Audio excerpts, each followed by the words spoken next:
Y hoy precisamente pues la idea es acercarnos un poquito a las interpretaciones que hay de cómo se puede entender este libro tan difícil. Dicen que puedes leer 5 comentarios y encontrarás 6 interpretaciones diferentes. Así que espero no asustaros. Y antes de nada me gustaría que recordemos lo principal y no perder de vista qué es este libro ante todo, y lo dice al principio y lo dice hacia el final. Este libro es la revelación de Jesucristo. Su propósito, mostrar las cosas que deben suceder pronto. Y luego nos dice al final que el testimonio de Jesús es el espíritu de la profecía. Yo creo que ese es el tema principal. Lo importante es la persona de Jesús, lo que podemos aprender de él a través de este libro y bueno, pues las demás cosas las iremos comprendiendo con el tiempo.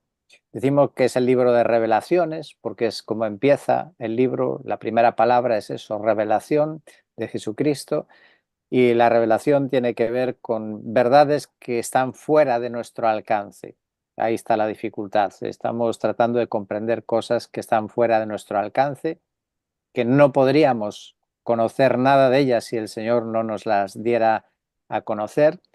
Y en este libro pues se descorre un velo, se abre una puerta donde se nos enseñan algunas cosas, pero que corresponden a una realidad muy diferente a la presente en la cual nosotros nos movemos y vivimos.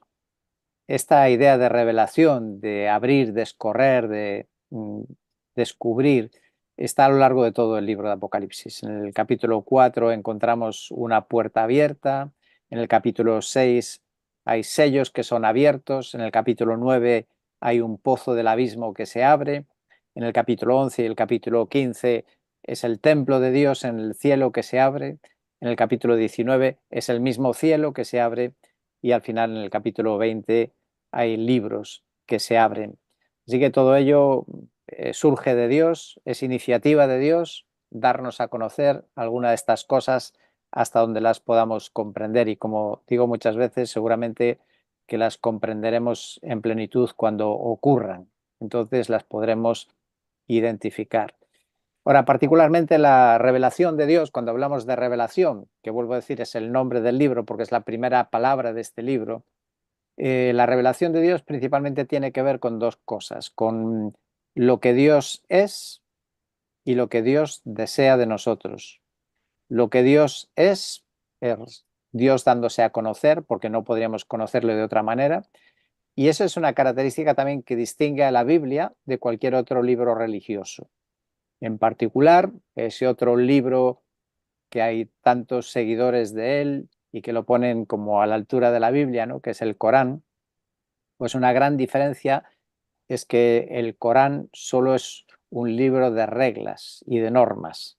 En el Corán Dios no se da a conocer, no se llega a una relación personal con Dios, mientras que el propósito de la Biblia ante todo es conocer a Dios. Y lo segundo, pues saber lo que Dios desea de nosotros, los propósitos de Dios para su creación. Y aunque no entendamos los detalles, pero sí se pueden entender principios en todo ello. Así que sería una insensatez ignorar este libro a pesar de que sea difícil. Y dice ese primer versículo que trata de cosas que deben suceder pronto. Y esto puede generar inquietud también, ¿verdad? Porque cuando leemos este libro pensamos que fue escrito a finales del primer siglo y uno dice, bueno, suceder pronto. ¿Y qué quiere decir pronto? Porque han pasado ya casi 2000 años, ¿no? Desde que se escribió estas palabras. Bueno, la palabra pronto también hay que entenderla en el sentido de que muchas veces indica rapidez, cuando se suceden las cosas una tras otra, no tanto que van a suceder de inmediato, mañana, pasado mañana, sino que cuando empiezan a suceder, suceden en una sucesión una tras otra. Bien, pues hablando de interpretación, había puesto una primera tarea, que tenemos una respuesta, y era mm, hasta aquí, ¿qué es lo que piensas tú de Apocalipsis, ¿no? A partir del capítulo 4, ¿crees que son cosas del futuro, cosas que ya han cumplido? ¿Y cuál sería el motivo? Y bueno, esta es la respuesta que recibí, que dice, creo que es futuro. Desde el capítulo 4 se prepara desde el cielo todo lo que va a ocurrir justo antes de la segunda venida del Señor. En el capítulo 5 el Señor se presenta ya como rey en la figura del león de la tribu de Judá y su finalidad es establecer su reino con sus santos, los comprados por su sangre. Bueno, me imagino que si habéis sido criados en iglesias semejantes a las nuestras, pues en principio esa habrá sido la enseñanza que habéis recibido acerca de este libro de Apocalipsis. Bueno, algunos acercamientos, como digo, puntos de vista que hay, que es bueno conocer, que no nos asustemos si un día leemos o escuchamos a alguien que tiene otra interpretación, y me gustaría comentarlas brevemente. En relación con los hechos, con la historia, una de las interpretaciones se conoce como preterista. Preterista quiere decir antes, primero, ¿no? Y ellos opinan que el contenido del libro tiene que ver con la época del autor, que ocurrió en el tiempo más o menos inmediato a la vida del autor y de sus destinatarios.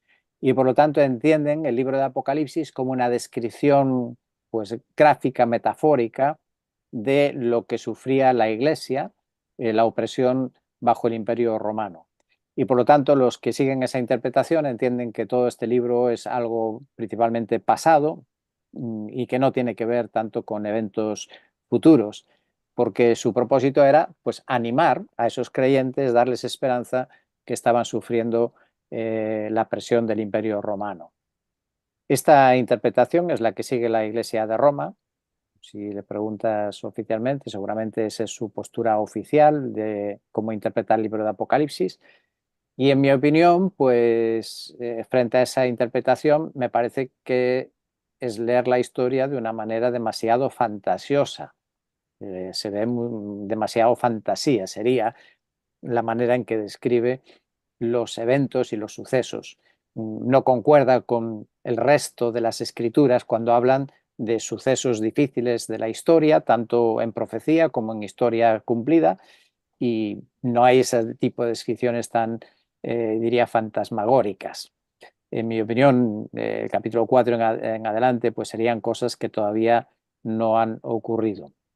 Os leo la frase de un estudioso de la Biblia que cita a otro, que dice: la predicción de la cercana caída del poder mundial romano, que es esa interpretación preterista, ¿no? La gráfica descripción de la destrucción de la ciudad imperial, la ascensión al trono de un tirano mundial semidemoníaco, que sería el anticristo, o como si fuera el anticristo, que pronto sería destruido, y el establecimiento inmediato sobre la tierra del reino milenarios de los mártires con Cristo, son predicciones que la historia no ha verificado. Viene a decir eso que os acabo de decir, que lo que aquí describe el libro realmente no encaja con la historia. El segundo punto de vista se conoce como historicista. Interpretan que el libro de Apocalipsis es como un bosquejo de las diferentes etapas de la historia mundial, desde la encarnación de Jesús hasta su segunda venida. Es decir, que describiría el libro, pues, todo lo que va ocurriendo en el mundo desde que Jesús nació hasta su venida final. Y por lo tanto describiría en forma gráfica, simbólica, la historia de la Iglesia hasta el fin. Esta es una interpretación relativamente moderna, bueno, surgió en el siglo V, pero bueno, moderna no, porque ya tampoco se sostiene mucho en la actualidad. Fue entre el siglo V y el siglo XV que se sostuvo en la Edad Media, ¿no?, este punto de vista. Y por curiosidad deciros que en principio es la que sostenía Lutero. Él era de esta opinión que Apocalipsis describía la historia de la Iglesia. Y claro, los que sostienen esa interpretación, pues tratan de ver la historia de la Iglesia en las descripciones de Apocalipsis. Y entonces algunos, pues, relacionaron cosas como el surgimiento del Islam, la usurpación del papado, la reforma, las grandes guerras europeas, y tratan de identificar las figuras descritas en el libro relacionadas con personajes históricos conocidos, ¿no?, famosos, y trataban de identificar quién podía ser cada uno a lo largo de este libro de Apocalipsis. Ahora, el problema que se encuentra en todos estos intérpretes es que son interpretaciones al final subjetivas, que cada uno ve y aplica el personaje de Apocalipsis o la escena de Apocalipsis a lo que a él le parece, a cosas diferentes. Y normalmente pues cada uno lo aplica a su época, pero ¿y después qué? ¿Y la época siguiente qué? Y al final también es una manera de interpretar muy alegórica del libro, ¿no? Para relacionarla de esa manera. La tercera interpretación de Apocalipsis es la que llamamos simbólica o alegórica total, es decir, no una interpretación literal. Entonces ven que Apocalipsis hay que ver principios que revela de la acción de Dios en la historia. Y por lo tanto no hay ninguna profecía específica en el libro, no predice nada, sino que es una manera de contarnos principios de forma ilustrada. Claro, esta manera de acercarnos al libro es una salida fácil para las dificultades de interpretación. Pues claro, si no hay que buscar ninguna aplicación concreta en hechos históricos, pues bueno, pues el libro simplemente es como un cuento, ¿no? Del cual se extrae una moraleja. Al final viene a ser eso. Eso fue promovido en el siglo III y IV por la escuela alejandrina de teología. Es la que promovió esta idea. De nuevo, este tipo de interpretación, su problema es que es subjetivo, que cada uno puede ver lo que le apetece en el libro y al final el libro pues no dice nada, porque dice lo que a cada uno le dice. Y sin negar su mensaje escatológico, pues claro, este libro más bien podemos leerlo como una doble aplicación, más bien, ¿no? Que puede tener aplicación para hechos históricos concretos y también que tengan luego un cumplimiento futuro, que es lo que voy a comentar ahora en un momento. Pero antes me gustaría leeros una frase que me parece buena del doctor Piper, que algunos seguro que conocéis, y lo cita un autor, y dice: el libro de Apocalipsis puede interpretarse de un modo histórico y de un modo escatológico. Muchos de los momentos de los modernos amantes del libro pasan por alto, sin embargo, que el cumplimiento histórico de profecías no es en sí mismo su cumplimiento escatológico. Sobre esta base, la iglesia primitiva bien podía ver en la bestia de Apocalipsis 13, la terrible amenaza del poder perseguidor del Estado romano. Y la iglesia de los días posteriores también tendría derecho a verla como una figura siniestra del fin de los tiempos. Es decir, esta idea de que las profecías en la Biblia pueden tener un doble o incluso triple cumplimiento. Una profecía, aunque tenga que ver precisamente con cosas del futuro, normalmente siempre tiene eventos precedentes que al final la historia se va repitiendo, ¿no? Quizá aumentando en escala normalmente, y por eso la profecía, aunque sea de cosas futuras, tiene utilidad y se puede aplicar en un tiempo presente, porque al final hay muchas cosas en común y los principios y las cosas que ocurren son comunes. Entonces ahí entramos en esta cuarta manera de ver el libro, que se llama futurista. Es decir, que la mayor parte del libro tendría que ver con el futuro, que nos descorre una cortina para contemplar algo del futuro. Y por lo tanto, el cumplimiento de Apocalipsis pues, tendrá que ver con los tiempos finales a los que todavía no hemos llegado. En este sentido, pues se suele hacer esta división del libro, como en tres partes. El libro se dividiría siguiendo el versículo 19 del capítulo 1, donde se le dice a Juan que escriba las cosas que has visto, las que son y las que han de suceder después de esas. Parece como que indicase tres etapas, ¿no? Tres puntos, tres campos diferentes en su visión.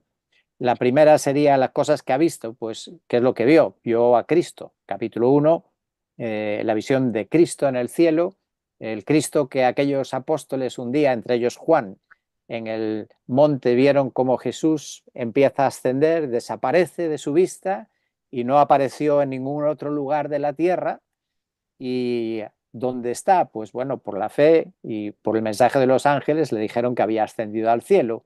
Pero Juan tiene la oportunidad y el privilegio extraordinario de ver a Jesús que efectivamente está ahí, está en el cielo, está a la diestra del Padre. Esteban lo había visto, lo vería después, también sentado a la diestra del Padre.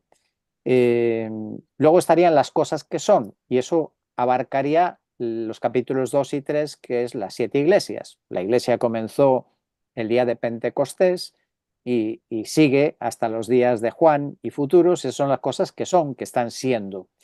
Y luego quedarían una tercera etapa, que serían las cosas que todavía son futuras, que han de suceder después de estas. Y entonces en el capítulo 4, versículo 1, que iniciaría las cosas futuras, con esa frase: sube acá y te mostraré las cosas que deben suceder después de estas. ¿Y cuáles serían? Pues lo que estuvo diciendo antes, la iglesia, pues después de la etapa o la era de la iglesia. Esa es la interpretación. Bueno, aquí también matizarían, según las posturas que luego voy a explicar, pues los pretribulacionistas, los que creen en el arrebatamiento antes de la tribulación, pues piensan que en esa frase del capítulo 4, versículo 1, estaría el arrebatamiento de la iglesia. Cuando se le dice a Juan, sube acá, pues que sería una manera que representaría el arrebatamiento de la iglesia. En mi opinión, me parece muy forzado verlo así, ¿no? Que simplemente pues solo habría una cierta coincidencia nada más, pero no creo que esté enseñando eso, ese versículo. Entonces, la interpretación de algunos del arrebatamiento, que es lo que se describe en 1 Tesalonicenses 4, versículos 16 y 17. Y este es uno de los esquemas de un libro bastante conocido, que se llama Panorama de la Biblia, y que habla de las diferentes dispensaciones de la historia, y en este caso pues tiene el punto de vista pretribulacionista, y ahí en ese cuadro pues muestra los diferentes sucesos del futuro, donde estaría el arrebatamiento antes de que aparezca el anticristo. Y bueno, pues uno de los argumentos que usan para sostener también este punto de vista en relación con Apocalipsis, es decir, que la iglesia no se ve en el libro de Apocalipsis hasta el final, ¿no? No aparece la iglesia, excepto en el capítulo 22. Y luego estarían los postribulacionistas, que luego explicaré un poco más de esto, que entenderían que Apocalipsis 4 al 18 sería el tiempo de la tribulación, la gran tribulación, que preceden a la venida del Señor, pero la iglesia estaría en ese tiempo aquí en la tierra. Voy a poneros otra imagen, como veis es antigua. Esto es un manuscrito propiamente de un pastor que hubo aquí en Coruña hace muchísimos años, un misionero inglés que era Enrique Paine, y me llamó mucho la atención cuando me lo dio mi suegro por la alineación de eventos, cómo lo situó. Bueno, el papel es mucho más amplio porque recoge eventos históricos y los va situando en un cronograma. Y cuando llega a este punto, pues es interesante cómo sitúa los hitos principales en relación con la venida del Señor. Y ahí pues parece como que aparece el anticristo, la gran tribulación, los juicios, la ira de Dios, la venida de la gloria, el milenio, el juicio final, los cielos nuevos, pues encuadrados de una manera quizá no pretribulacionista, porque pone al mismo tiempo la venida de Jesucristo, la iglesia arrebatada, Israel arrepentido, el anticristo destruido y Satanás atado, ¿no? Y lo pone todo ahí en una misma columna. Claro, no nos da muchos detalles para saber exactamente qué es lo que pensaba o cómo lo interpretaba, pero sí señala los hitos más importantes que nos esperan en el futuro. Bueno, para esta interpretación que llamamos futurista de Apocalipsis, algunos han puesto una objeción, y por si alguien os lo dice, pues que sepamos también opinar sobre ello. Dicen, bueno, pues que si esto es futuro todo, entonces no tiene mucha utilidad para sus destinatarios, ¿no? La iglesia del primer siglo, incluso ni para nosotros. Si es algo para el futuro, para otra generación, ¿qué utilidad tiene? Bueno, lo mismo se podría decir de cualquier o de muchas otras profecías de la Biblia y del Antiguo Testamento, que eran para épocas muy posteriores y futuras, y sin embargo Dios las dio en su tiempo, ¿no? Como Isaías, por ejemplo, que 700 años antes habla de Cristo, pues lo hace 700 años antes de Cristo, y otras profecías que hablaban de eventos futuros que los destinatarios no los verían, pero sí tenían mensaje y utilidad. Y como decía y digo y repito desde el principio cuando hablamos de este libro, ¿acaso no es un libro con un mensaje de aliento? Eh, no podemos ver en él que nos habla de la justicia de Dios, que nos habla de las recompensas de Dios y que nos habla de una eternidad feliz con Dios y de que Dios controla la historia, los eventos. Pues solo eso ya sería razón más que suficiente para ver la utilidad en cualquier época de la historia de este libro. Hablando de interpretación también sobre las 7 iglesias, comentaros alguna interpretación que circula bastante por ahí o que ha circulado bastante en nuestros medios y que han sugerido que las 7 iglesias son como 7 etapas de la historia de la iglesia. Es decir, que Éfeso sería la iglesia primitiva, la del primer siglo, y luego así cada una de las iglesias serían diferentes etapas de la historia hasta llegar a la última, que sería la iglesia, bueno, llegaremos a la penúltima, que es Filadelfia, que sería la iglesia arrebatada. Y luego llegaría la última, la séptima iglesia, la Odisea, pues que sería una iglesia profesante, falsa, que no habría sido arrebatada, que quedaría en la tierra. Y bueno, pues en medio de todo eso, algunos llegaron a decir que Sardis era la iglesia de la época del siglo XVIII, XIX, y entonces algunos dijeron, pues entonces nosotros nos vamos a convertir en la iglesia de Filadelfia, para ser la iglesia que va a ser arrebatada. Y decían, pues la iglesia de Sardis, que es una iglesia mundana, una iglesia con mucha mezcla, esa es la iglesia protestante del siglo XVIII. Entonces este grupo de creyentes en Inglaterra pues decidieron apartarse, formar una nueva iglesia y le pusieron además el nombre de Filadelfia. Eso fue en Londres en 1695, ¿no?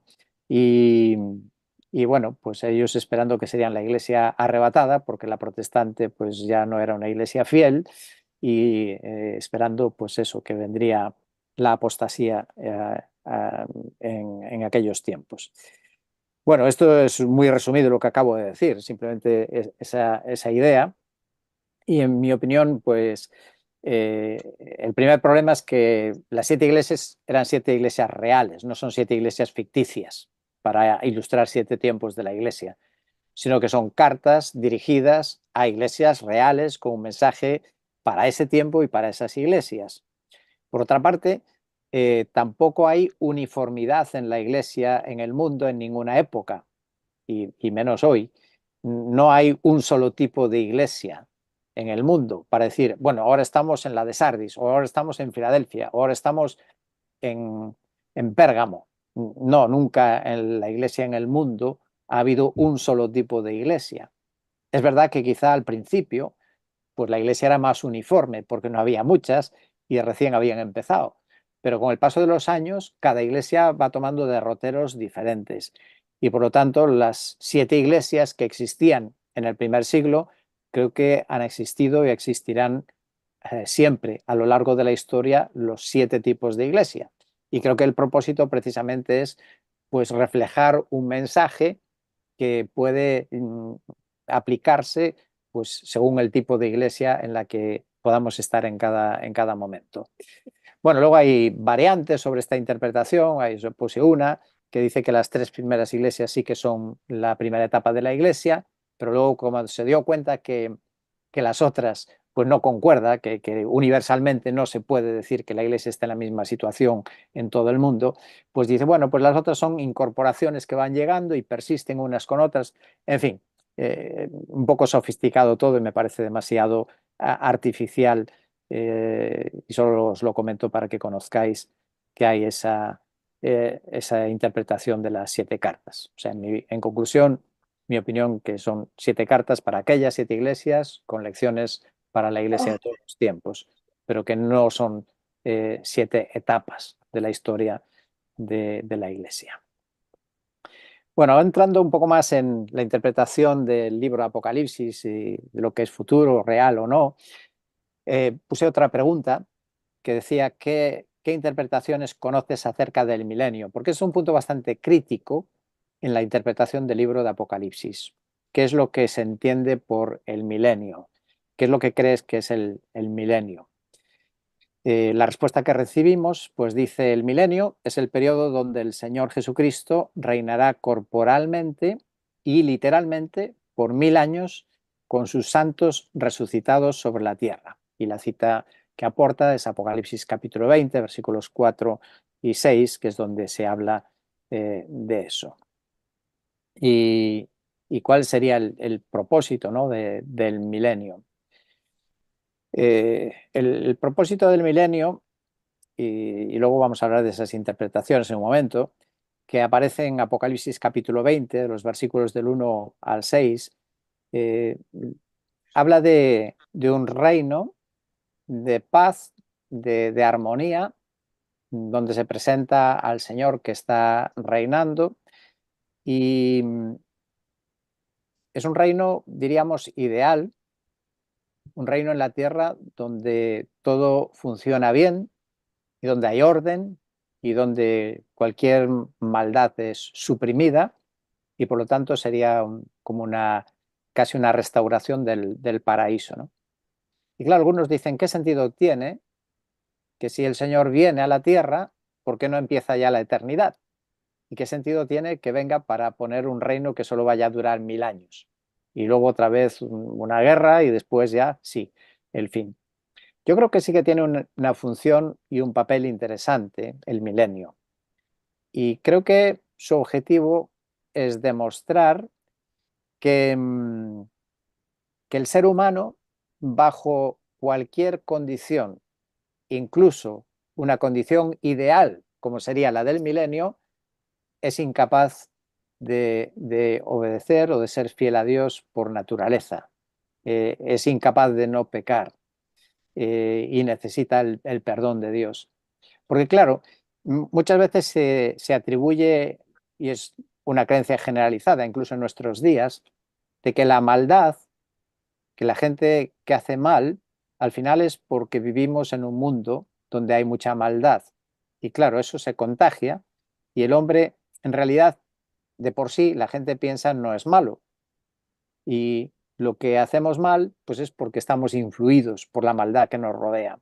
Y suena bien, ¿no? Y además es interesante porque pues eso te quita culpa, porque si la culpa es del entorno y no es tuya, pues bueno, parece que es un atenuante. En realidad, Milenio va a demostrar que aún en el entorno ideal el hombre es pecador y el hombre sin Dios sigue haciendo el mal. Así que el hombre, el ser humano, bajo ninguna condición es capaz de salvarse a sí mismo y necesita un Salvador. Y creo que esa es como la demostración final de Dios, ¿no? A lo largo de la historia yo creo que Dios ha intervenido de diferentes maneras y uno a veces se pregunta por qué, ¿no? Pues ¿por qué la época de los patriarcas? ¿Por qué la etapa de la ley? ¿Por qué no vino Cristo pues en los días de Moisés? ¿Por qué no vino Cristo cuando Adán y Eva pecaron al día siguiente? Bueno, yo creo que hay propósito en todo eso y que tiene mucho que ver con esta idea de que el hombre siempre busca justificarse, ¿no? Y explicar ante Dios de que si le diera la oportunidad, el hombre podría llevar una vida recta y merecer, digamos, el cielo, ¿no? Y el perdón de Dios, y no necesitaría el perdón de Dios. Y así, por ejemplo, pues la etapa de la ley consistía en que decir, bueno, vale, pues si al hombre le decimos exactamente lo que está bien y lo que está mal, y el hombre cumple 100% lo que está bien y no hace nada que está mal, entonces el hombre podría salvarse. Entonces Dios dice, vale, pues lo vamos a hacer. Y la demostración es que, aun diciéndole al hombre lo que está bien, lo que está mal, nadie fue capaz de cumplir con la ley de Dios. Y por eso Pablo dice que la ley tenía ese propósito de descubrir lo que está mal, del espejo que nos muestra lo que está mal en nosotros, y llevarnos a ver nuestra necesidad de un Salvador. Y por eso hubo esa etapa de la ley. Luego viene Cristo, ¿no? Entonces viene el remedio, que es la gracia, que viene para salvarnos.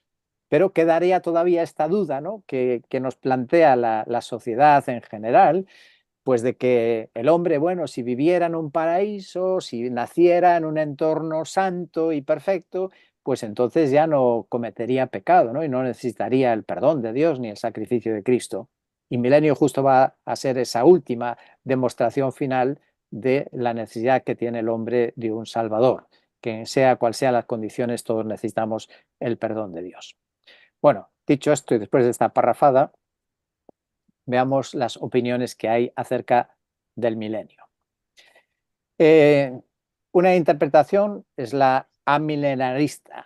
A quiere decir negación, el no milenio, en sentido no literal. Los amilenaristas son los que no creen en un milenio literal de 1000 años. Su opinión es que el milenio es una ilustración o describe la época de la Iglesia. Por lo tanto, según ellos, ahora mismo estaríamos viviendo en el milenio. Su interpretación es figurada y dicen que los 1000 años no hay que tomarlo literal, que no son números literales, igual que otros números en Apocalipsis no los tomamos literales, pues tampoco deberíamos tomarnos esos. Y entonces que el milenio es una manera figurada de describir el tiempo actual de la Iglesia. Bueno, la verdad es que cuesta bastante verlo así, ¿verdad? Porque lo que se describe como el reino de Dios, que es el reino de Dios, pues no concuerda mucho con la realidad que estamos viviendo, ¿no? Romanos 14 dice que el reino de Dios es justicia, paz y gozo. Mateo capítulo 6 dice que en el reino de Dios es donde se hace su voluntad.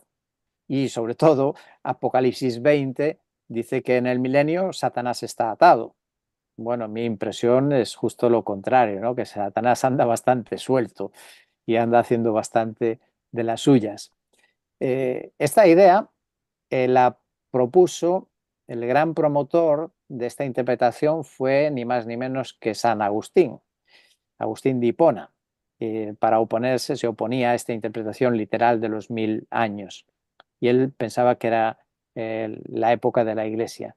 Esta también es la Iglesia, o la interpretación que adopta la Iglesia Católica de Roma a partir del siglo IV, es la interpretación oficial, que parece que otros padres de la Iglesia también lo habían sostenido antes. También es la creencia mayoritaria de las iglesias reformadas, aún dentro de la Reforma protestante, pues también esta es una interpretación bastante frecuente entre iglesias protestantes. Y su argumento pues es ese, dicen, bueno, Apocalipsis son figuras y símbolos, por lo tanto no hay que tomar literal esto de los 1000 años y es algo simbólico de la era de iglesia. Para los que interpretan así el milenio, pues los acontecimientos, como los ven cara al final de los tiempos, serían los siguientes. Vendría la apostasía en algún momento y la tribulación, una gran tribulación, llegaría luego el anticristo, o anticristianismo, mejor dicho, más que el anticristo, el anticristianismo que iría en aumento, llegando a un clímax justo antes de la venida de Cristo. Y la hostilidad del mundo hacia Cristo pues va a ser derrotada cuando Él venga a tomar a los suyos para estar con Él para siempre. Y cuando el Señor venga, pues los creyentes resucitan y los vivos son transformados. Los malvados muertos también serían levantados para juicio, la tierra y sus obras serían destruidas en fuego, como dice 2 Pedro 3, y surgirían luego cielos nuevos y tierra nueva donde mora la justicia, y ya sería eso el estado final. Así que eso es como entienden el mensaje de Apocalipsis los amilenaristas. Una segunda postura es el postmilenarismo.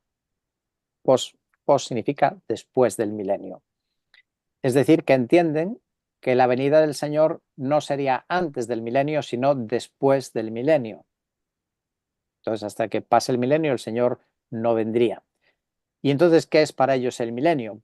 Pues algo parecido a los amilenaristas, ¿no? El milenio dicen que describe el tiempo de avance del Evangelio previo a la venida del Señor. O sea que el Evangelio poco a poco va a ir implantándose y avanzando y que culminará con la venida del Señor. Y entienden que ese reino de Cristo pues ya es algo presente, que está transformando poco a poco la sociedad a través de la predicación del Evangelio y por la obra del Espíritu Santo.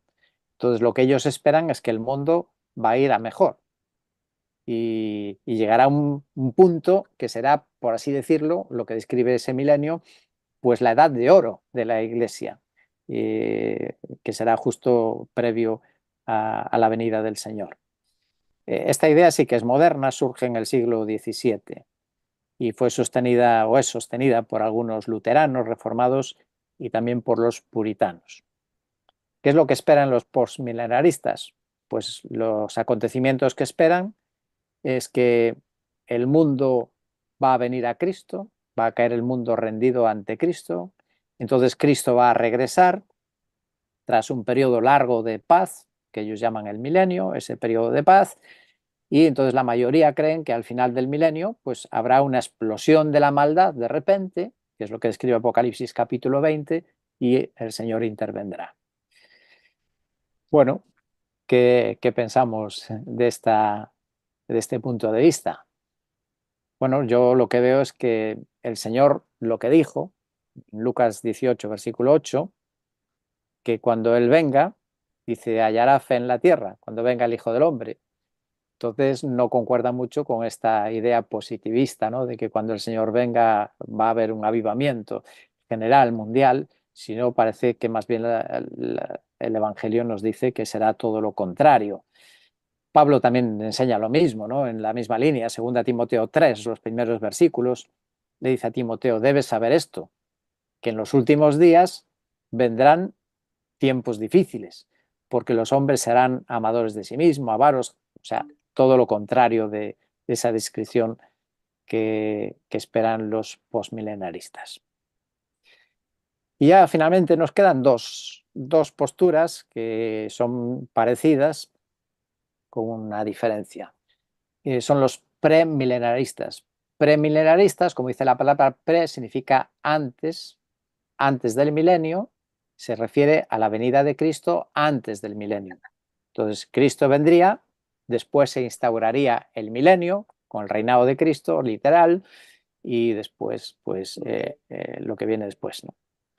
Entonces, para los premilenaristas, el milenio es una etapa literal, específica, donde Dios vuelve a tener el trato con Israel. Esa es la opinión, la primera de las dos premilenaristas, la dispensacionalista.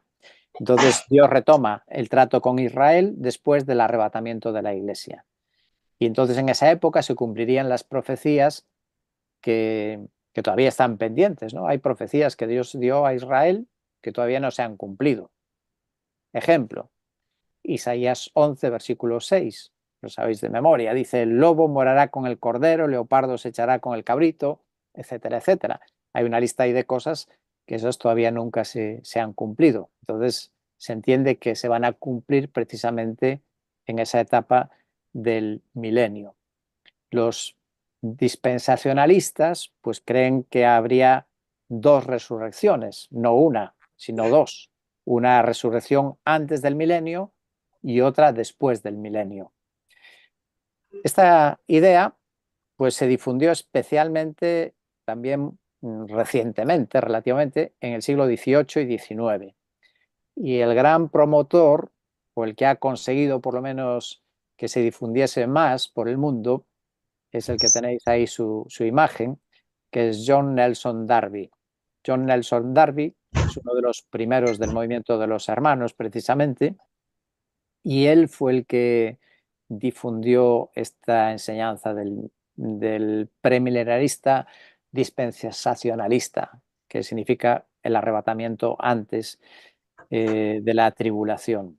Y él logró que muchos círculos evangélicos, no de hermanos, sino muchas otras iglesias evangélicas y denominaciones e institutos bíblicos de diferente tipo, abrazasen esta línea de interpretación, apoyado entre otras cosas por la famosa Biblia de Scofield, creo que si no recuerdo mal, desde los años 60 o por ahí en España circuló bastante, en los años 80 también, la Biblia de Scofield, donde en sus notas pues sostiene esta misma postura de Darby, ¿no?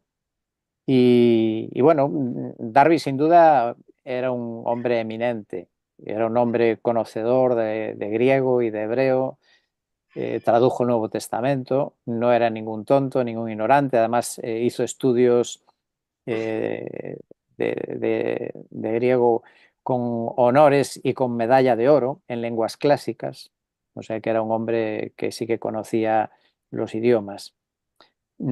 Pero otros de su época pues no estuvieron de acuerdo con él y otros del mismo movimiento de los hermanos que discreparon, ¿no? Y eso dio lugar precisamente, entre otras cosas, a la ruptura del movimiento de los hermanos entre abiertos y cerrados. Y este fue uno de los puntos de discrepancia.